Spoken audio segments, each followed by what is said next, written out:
भारतीय reserve bank ने 2000 रुपए के नोटों को सर्कुलेशन से बाहर करने का ऐलान किया है। शुक्रवार को जारी अपने बयान में आरबीआई ने कहा कि ये नोट वैध रहेंगे और 30 सितंबर 2023 तक इन्हें बैंकों में जमा कराया जा सकता है।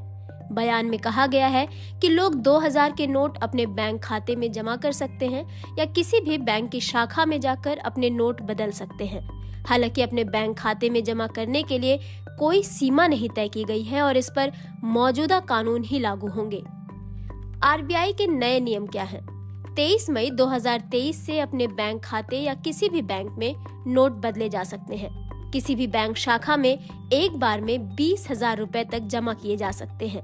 इस पूरी प्रक्रिया को समय सीमा में और जनता को पर्याप्त समय देते हुए पूरा करने के लिए सभी बैंकों में 30 सितंबर 2023 तक जमा करने की सुविधा रहेगी। इस बारे में सभी बैंकों को दिशा निर्देश भेज दिए गए हैं। आरबीआई ने बैंकों से नए 2000 के नोट जारी करने पर तुरंत रोक लगाने को कहा है। आरबीआई ने कहा है कि इस बारे में और सवालों के बारे में जानने के लिए इसकी वेबसाइट पर जवाब भी दिए गए हैं। आरबीआई ने ये भी कहा है कि आरबीआई एक्ट 1934 की धारा 24(1) के तहत पहली बार 2000 के नोट नवंबर 2016 में जारी किए गए थे। आरबीआई ने कहा है कि तत्कालीन 500 रुपए और 1000 रुपए के नोट बंद किए जाने के बाद अर्थव्यवस्था में मुद्रा जरूरतों को पूरा करने के लिए 2000 के नोट जारी किए गए थे। आरबीआई का कहना है कि जब छोटे नोटों की आपूर्ति सुचारू हो गई तो 2018-19 में 2000 के नोटों को छापना बंद कर दिया गया। आरबीआई के अनुसार 2000 के 89% नोट मार्च 2017 से पहले जारी किए गए थे।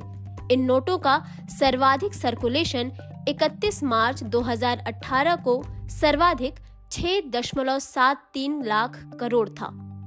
नवंबर 2016 में एक रात अचानक प्रधानमंत्री नरेंद्र मोदी ने 500 और 1000 रुपए के नोट बंद करने की घोषणा कर दी। फिर सरकार गुलाबी रंग का 2000 रुपए का नया बड़ा नोट लेकर आई थी।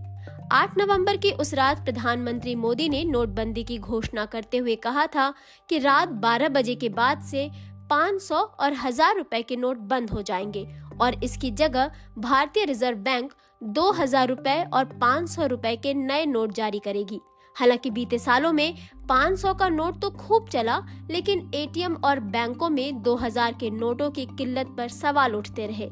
साल 2021 में तत्कालीन वित्त राज्य मंत्री अनुराग ठाकुर ने बताया था कि आरबीआई ने साल 2019 और 2020 में 2000 रुपए के नए नोट छापे ही नहीं हैं। वहीं अनुराग ठाकुर ने साल 2020 में कहा था मार्च 2019 में 329.10 करोड़ रुपए की कीमत के 2000 रुपए के नोट बाजार में चल रहे थे। वहीं मार्च 2020 में इनकी कीमत कम होकर 273.98 करोड़ रुपए रह गई।